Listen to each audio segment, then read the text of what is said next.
കേരളത്തിൽ ചർച്ചയാകപ്പെടുന്നത് ഇപ്പോൾ ഒരു 3 രാഹുൽമാരെ കുറിച്ചാണ്. മലയാളികളുടെ വാർത്തകളിലൊക്കെ നിറഞ്ഞു നിൽക്കുന്നതും ഇത്തരത്തിൽ 3 രാഹുലന്മാരെ കുറിച്ചാണ്. ഒരാൾ രാജ്യത്തെ വീണ്ടെടുക്കാൻ വേണ്ടിയിട്ട് വിയർപ്പൊഴുക്കുമ്പോൾ കേരളത്തിലെ രാഹുൽ വേറെ പല പണികളുമായിട്ട് നാട് ചുറ്റുകയാണ്. അപ്പോൾ ആ രാഹുലിനെ വെളുപ്പിക്കുവാനായിട്ട് വേറൊരു രാഹുൽ കൂടി ഇപ്പോൾ ഇറങ്ങിയിട്ടുണ്ട്. മാത്രമല്ല, ഇതിലൊന്നും പെടാതെ ഇറങ്ങിയ രാഹുൽ ഇപ്പോൾ ജയിലിലാവുകയും ചെയ്തു.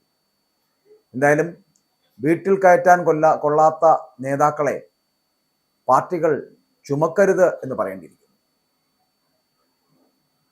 എനിക്കിത് പറയുമ്പോൾ ഈ രാഹുൽമാരെ കുറിച്ച് പറയുമ്പോൾ അത് രാഹുൽ ഗാന്ധി, രാഹുൽ മാങ്കൂട്ടത്തിൽ, രാഹുൽ ഈശ്വർ എന്നിവരാണ് ഈ 3 പേരെന്ന് പറയപ്പെടുന്നത്. രാഹുൽ ഗാന്ധിയെ കുറിച്ച് പറയുമ്പോൾ പണ്ട് നമ്മുടെ പ്രിയങ്കരനായിട്ടുള്ള കവി അനിൽ പനച്ചൂരാൻ കുറിച്ചു വെച്ച ഒരു കവിതയുടെ ചില ശകലങ്ങളുണ്ട്. ആ വരികൾ നമുക്ക് ഓർത്തു പോകും. രാഹുല, നീ തനിച്ചല്ല, ഉരുകുന്നു നിന്നിൽ എന്ന പോൽ, ഉള്ളിൽ ഉടുക്കും തുടിതൻ തുടുപ്പുമായി ജനഗണമെന്നും എന്ന് പറഞ്ഞുകൊണ്ട് പ്രിയങ്കരനായ കവി കുറിച്ചു വെച്ച ആ കവിതാശകലങ്ങൾ എന്ന് പറയപ്പെടുന്നത് അന്നത് രാഹുൽ ഗാന്ധിയെ കുറിച്ച് ഉദ്ദേശിച്ച് അദ്ദേഹം എഴുതിയതായിരുന്നു. ഇന്ത്യൻ ജനാധിപത്യത്തിന് വേണ്ടി അഹോരാത്രം പോരാടുന്ന രാഹുൽ ഗാന്ധിക്ക് ശക്തി പകരുവാനായിട്ട് എഴുതിയ വരികൾ പനച്ചൂരാന്റെ അകാല മരണത്തിന് ശേഷമാണ് അദ്ദേഹത്തിന്റെ ഭാര്യ മായ രാഹുൽ ഗാന്ധിയെ ഇത് കേൾപ്പിച്ചത് എന്നുള്ളതാണ്. അപ്പോൾ തന്നെ രാഹുൽ ഗാന്ധിയുടെ മറുപടി, നിങ്ങളും തനിച്ചല്ല, വിഷമിക്കണ്ട, എന്ത് പ്രയാസമുണ്ടായാലും എന്നെ അറിയിക്കുക, അതുപോലെ മക്കളുടെ വിദ്യാഭ്യാസ കാര്യങ്ങളും അറിയിക്കുക എന്ന് പറഞ്ഞ് ഒരു രാഹുൽ ഗാന്ധിയെ നമുക്ക് കാണാൻ കഴിഞ്ഞു. അപ്പോൾ ഇവിടെ ഒരു രാഹുൽ ഇന്ത്യക്ക് വേണ്ടിയും ഭരണഘടനയ്ക്ക് വേണ്ടിയും സുതാര്യമായ തെരഞ്ഞെടുപ്പുകൾക്ക് വേണ്ടിയും ഇന്ത്യയിലെ ജനങ്ങൾക്ക് വേണ്ടിയും ഒക്കെ അവരുടെ ക്ഷേമത്തിനും നന്മയ്ക്കും വേണ്ടി ഇന്ത്യയിൽ ഉടനീളം നടന്നുകൊണ്ടും യാത്രകൾ ചെയ്തും സമരങ്ങൾ ചെയ്തും വെല്ലുവിളികൾ നേരിട്ടും ഒക്കെ നിലകൊള്ളുന്നു. കാരണം ആകെ തകർന്നു പോയ ആ പ്രസ്ഥാനത്തെ പഴയ പ്രതാപത്തിലേക്ക് തിരിച്ചു കൊണ്ടുവരുവാൻ അശ്രാന്ത പരിശ്രമം നടത്തുമ്പോൾ മറുഭാഗത്ത് മറ്റൊരു രാഹുൽ സ്വന്തം കയ്യിലിരിപ്പ് കൊണ്ടും ചെയ്തികൾ കൊണ്ടും പാർട്ടിക്കും പാർട്ടിയെ അങ്ങേയറ്റം ഇഷ്ടപ്പെടുന്ന അണികൾക്കും അവമതിപ്പുണ്ടാക്കിക്കൊണ്ടിരിക്കുന്നു എന്നുള്ളതാണ്.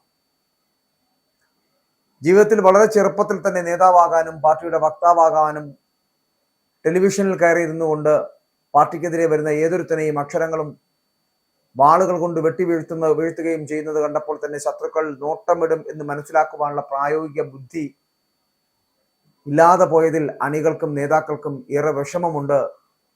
ആ അവതാരകൻ കൂടിയായിട്ടുള്ള, അല്ലെങ്കിൽ ഈ കോൺഗ്രസിന്റെ യൂത്ത് കോൺഗ്രസിന്റെ ഒക്കെ അധ്യക്ഷ പദവിയിൽ വരെ എത്താൻ കഴിഞ്ഞ രാഹുൽ മാങ്കൂട്ടത്തിനെ കുറിച്ച് ആലോചിക്കുമ്പോൾ കേരളത്തിലാണ് താൻ ജീവിക്കുന്നത് എന്നതും അംഗം വെട്ടുന്നത് നിസ്സാരക്കാരോടല്ല എന്നതും ചിന്തിക്കാതെ സകലമാന പെണ്ണുങ്ങളുടെയും അല്ലെങ്കിൽ സകലമാന സ്ത്രീകളെയും ഒക്കെ ഈ വളച്ചൊടിച്ചുകൊണ്ട് ഗർഭമുണ്ടാക്കുവാനും അത് കലക്കുവാനുമുള്ള മെസ്സേജുകളും രാത്രികാല ഫോൺ വിളികളുമായിട്ട് മുന്നിട്ടിറങ്ങിയപ്പോൾ ഓർക്കണമായിരുന്നു, വന്നു കയറിയ പല പെണ്ണുങ്ങളും പ്രത്യേക ഉദ്ദേശത്തോടെ തന്നെയായിരുന്നു എന്നുള്ളത് രാഹുൽ മാങ്കൂട്ടം ഓർക്കണമായിരുന്നു. ഇപ്പോഴിതാ മൂന്നാമത്തെ രാഹുലിന്റെ രാഹുൽ ഈശ്വർ രണ്ടാമത്തെ രാഹുലിനെ രക്ഷിക്കുവാനുള്ള കൊട്ടേഷൻ ഏറ്റെടുത്ത് അറസ്റ്റ് വരിച്ചിരിക്കുന്നു. ഈശ്വർ ആണെങ്കിലും ആ രാഹുൽ പറയുന്നതിൽ കഴമ്പുണ്ടോ എന്നത് ഇനി പോലീസ് പരിശോധിക്കും. ഇവരൊക്കെ സന്ദേശം സിനിമയിലെ ശങ്കരാടിയുടെ ആ കലക്കൻ ഡയലോഗ് 100 തവണയെങ്കിലും കേട്ടിട്ടുണ്ടാകും. എന്നിട്ടും ഈ വക വള്ളികളിൽ ചുറ്റിത്തിരിയേണ്ട കാര്യം ഇല്ലായിരുന്നു എന്ന് മനസ്സിലാക്കുവാനുള്ള സാമാന്യ ബുദ്ധി പോലും ഇല്ലാതായി പോയല്ലോ രാഹുൽമാരെ എന്ന് പറയേണ്ടിയിരിക്കുന്നു.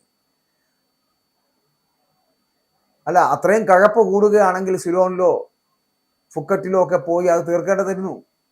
കേരളത്തെ സംബന്ധിച്ചിടത്തോളം ലക്ഷക്കണക്കിന് പെൺപിള്ളേരാണ് വക്കുപൊട്ടിയ അവസ്ഥയിൽ അടുത്ത അത്താണി തേടി അലയുന്നത് എന്നുള്ളത് മറന്നു പോകരുത്. സോഷ്യൽ മീഡിയ ചുമ്മാ ഒന്ന് തുറന്നു നോക്കിയാൽ കല്യാണം കഴിച്ചവരും ബന്ധം വേർപ്പെടുത്തിയവരും കല്യാണം കഴിക്കാത്തവരും കുഴിയിലേക്ക് കാലുനീട്ടി തുടങ്ങി അമ്മായിയമ്മമാർ വരെ റീൽസും പാട്ടും കൂത്തുമാട്ടും എവിടെയെങ്കിലും ഒക്കെ ഒന്ന് കയറി കൊളുത്തുവാൻ വേണ്ടിയിട്ട് പാഞ്ഞു നടക്കുന്ന ഒരു സ്ഥിതിവിശേഷമാണ് നമ്മൾ കാണുന്നത്. എത്രയോ കച്ചവടക്കാരാണ് ഹണി ട്രാപ്പിന്റെ പേരിൽ ആരോരും അറിയാതെ കോടികൾ വീശി എറിയുന്നത്. ഇതിനായിട്ടൊക്കെ ഒരു ലോബി തന്നെ കൊച്ചിയും കോഴിക്കോട്ടും തിരുവനന്തപുരത്തും ഒക്കെ ഇങ്ങനെ പ്രവർത്തിച്ചു വരികയാണ്. അത് മനസ്സിലാക്കുവാൻ ഒന്ന് ശ്രമിക്കൂ. സ്ത്രീ വിഷയങ്ങളിൽ ഞരമ്പന്മാരെ കണ്ടുപിടിച്ചുകൊണ്ട് അവരെ ഫോണിലൂടെയും സോഷ്യൽ മീഡിയയിലൂടെയും ബന്ധപ്പെട്ടുകൊണ്ട് നേരിട്ട് വിളിച്ചും കണ്ടും കളിച്ചും പിന്നീട് ആ ചൈതന്യങ്ങളെല്ലാം റെക്കോർഡ് ചെയ്തുകൊണ്ട് ഭീഷണിപ്പെടുത്തി പണം തട്ടുന്ന ഒരു പുതിയ സംസ്കാരത്തിലേക്ക് എത്തപ്പെട്ടിരിക്കുന്നു. നമ്മുടെ നാട്ടിലെ ഏറ്റവും വലിയ പ്രശ്നങ്ങളിൽ ഒന്ന് എന്ന് പറയപ്പെടുന്നത് ഫോൺ കോളുകളും ഇവയൊക്കെ റെക്കോർഡ് ചെയ്യുക എന്ന ഒരു പുതിയ രീതിയുമാണ്. ഫോൺ റെക്കോർഡ് ചെയ്യാത്തവർ ചുരുക്കമാണ് കേട്ടോ. അതാണ് ഇപ്പോൾ സംഭവിച്ചുകൊണ്ടിരിക്കുന്നത്. ഫോണിൽ ഒരു വാക്ക് അങ്ങോട്ടും ഇങ്ങോട്ടും പറയാൻ പറ്റത്തില്ല, അത് റെക്കോർഡ് ചെയ്ത് വെക്കും. എന്തോ ഒരു വലിയ കാര്യം ചെയ്യുന്നത് പോലെയാണ് അവരുടെയൊക്കെ ഈ റെക്കോർഡിംഗ് കളികൾ എന്ന് പറയുന്നത്. എത്രയോ പേർ ഈ കളികളിൽ പെട്ടിട്ടും ഇതൊന്നും മുഖവിലക്കെടുക്കാതെ പിന്നെയും പിന്നെയും ആ വലകളിൽ ചെന്ന് ചാടുന്നവരാണ് പ്രബുദ്ധരായിട്ടുള്ള മലയാളികൾ എന്നുള്ളതാണ്. ഇവിടെ നമുക്കറിയാമല്ലോ, പ്രശസ്തിയിലേക്ക് കുതിക്കുന്ന സിനിമാ താരങ്ങളുടെയും നല്ല ഭാവിയുള്ള രാഷ്ട്രീയക്കാരുടെയും അത്യാവശ്യം കോടികൾ ആസ്തിയുള്ള പ്രാഞ്ചിമാരുടെയും യുവന്മാരുടെയൊക്കെ പിന്നാലെ കൂടുകയും നല്ല സമയം നോക്കി അവരെ പൂട്ടുകയും ചെയ്യുന്ന ഒരു പുതിയ ഒരു രീതി ഉണ്ടാക്കിയെടുത്തിട്ടുണ്ട്. അത് ആരുടെയും തെറ്റല്ല. ചിലപ്പോൾ ഇങ്ങനെ നടക്കുന്ന പ്രാഞ്ചിമാരെയും ഞരമ്പന്മാരെയും ലക്ഷ്യമിട്ട് വരുന്ന പെണ്ണുങ്ങളുടെ പ്രത്യേകതരം ഒരു പുതിയ ന്യൂജൻ തോട്ട്സ് ആയിരിക്കാം. സത്യത്തിൽ പലരും പുറത്തു പറയുന്നില്ല പലതും. അതുപോലെ ഈ നല്ല വീടുകളിലെ വീട്ടമ്മമാരെ ചാക്കിട്ട് പിടിച്ച് അവരെയും ഈ ചതിക്കുഴികൾ വീഴ്ത്തുന്ന ന്യൂജൻ ചെറുപ്പക്കാർ ധാരാളമുണ്ട് ഇവിടെ. പിന്നത്തെ ഏറ്റവും വലിയ പ്രശ്നം സ്വന്തം ഭാര്യമാരെക്കാൾ വേവലാതിയാണ് കാമുകിമാർക്ക്. അവരുടെ ധാരണ താൻ മാത്രമേ കാമുകിയായുള്ളൂ എന്നുള്ളതാണ്. ഒരു ആവറേജ് ഞരമ്പ് രോഗിക്ക് ഏറ്റവും ചുരുങ്ങിയത് 3 or 4 കാമുകിമാരെ ഒരേ സമയം കിട്ടുവാൻ വളരെ എളുപ്പമാണ്. ഇത് സംഭവിച്ചുകൊണ്ടിരിക്കുന്ന കാര്യമാണ് ഞാൻ ഈ പറയുന്നത്. പണ്ടൊക്കെ ഒരു പെണ്ണിനെ വീഴ്ത്താൻ ഏറ്റവും ചുരുങ്ങിയത് 5 or 6 മാസമെങ്കിലും എടുക്കാം.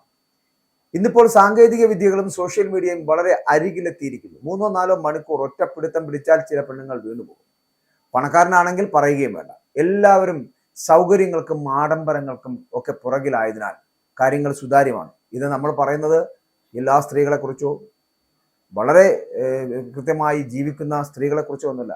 ഇങ്ങനെ നടക്കുന്ന പണത്തിന് വേണ്ടി നടക്കുന്ന അല്ലെങ്കിൽ മറ്റുള്ളവനെ പറ്റിച്ച് ജീവിക്കാൻ നടക്കുന്ന ഗർഭത്തിന് വില പറയുന്നവരെ കുറിച്ചാണ് ഞാൻ ഈ പറയുന്നത്. പിന്നെ ഗൂഗിൾ പേ, ഫോൺ പേ ഒക്കെ ഉള്ളത് കൊണ്ട് തന്നെ രണ്ടാമതൊരു വട്ടം ചിന്തിക്കാൻ നിൽക്കാതെ പണം അയക്കുവാനും ഈസി ആയിട്ട് എല്ലാം കൂടിയായപ്പോൾ അവിഹിതമായിട്ടുള്ള ഗർഭങ്ങളുടെയൊക്കെ സംസ്ഥാന സമ്മേളനമായിട്ട് മാറിക്കഴിഞ്ഞിരിക്കുകയാണ്. പിന്നെ നമുക്കറിയാലോ, നമ്മളെ മാപ്രകൾ എന്ന് വിളിക്കുന്ന ചാനൽ പ്രവർത്തകർ, അവരുടെ ഇടയിലാണ് ഏറ്റവും അധികം കള്ളപ്പത്തുകൾ അരങ്ങേറിക്കൊണ്ടിരിക്കുന്നത് എന്നുള്ളത് ഏറ്റവും ഗൗരവമായി ചിന്തിക്കേണ്ട ഒരു വിഷയമാണ്. എന്നിട്ട് അവന്മാർ തന്നെ അല്ലെങ്കിൽ അവളുമാർ തന്നെ ഈ വിഷയത്തെ മറ്റുള്ളവരുടെ തലയിൽ കൊണ്ട് കെട്ടിവെച്ച് ആഘോഷിക്കുന്നതും കാണാൻ പറ്റും. അപ്പോൾ ഇവർക്കൊക്കെ എന്തുമാകാം. അവർക്ക് അവിഹിതം ഹലാലും മറ്റുള്ളവർക്ക് അവിഹിതം ഹറാമും. ഏറ്റവും അധികം എതിർക്കുന്നതും നാറ്റിക്കുന്നതും ഏറ്റവും വലിയ കളിക്കാരാണ് എന്നതും അവരെ അടുത്തറിയുന്നവർക്ക് നന്നായിട്ട് മനസ്സിലാക്കാൻ കഴിയുമെന്നുള്ളത് അവരതിലൊരു സുഖം കണ്ടെത്തുന്നു. എന്നിരുന്നാലും നല്ല ഭാവി മുന്നിലുള്ളവർ ഈ വക ചീഞ്ഞ കളികൾക്ക് നിൽക്കാതെ മറ്റുള്ളവരെ കൊണ്ട് പറയിപ്പിക്കാതെ മുന്നോട്ട് നീങ്ങിയാൽ നിങ്ങൾക്ക് നല്ലത് എന്ന് പറയേണ്ടിയിരിക്കുന്നു. ചെറുപ്പക്കാരായിട്ടുള്ള രാഷ്ട്രീയക്കാർ വീട്ടിൽ കയറ്റാൻ കൊള്ളാത്തവരായി മാറല്ലേ എന്ന് പറയേണ്ടിയിരിക്കുന്ന ഒരു സാഹചര്യത്തിൽ, ഒരു കാലഘട്ടത്തിൽ നമ്മൾ എത്തിയിരിക്കുന്നു. അപ്പോൾ ചതിക്കുഴികൾ ഉണ്ടാകും. വരുന്നവരെല്ലാവരും സുതാര്യരായിരിക്കില്ല.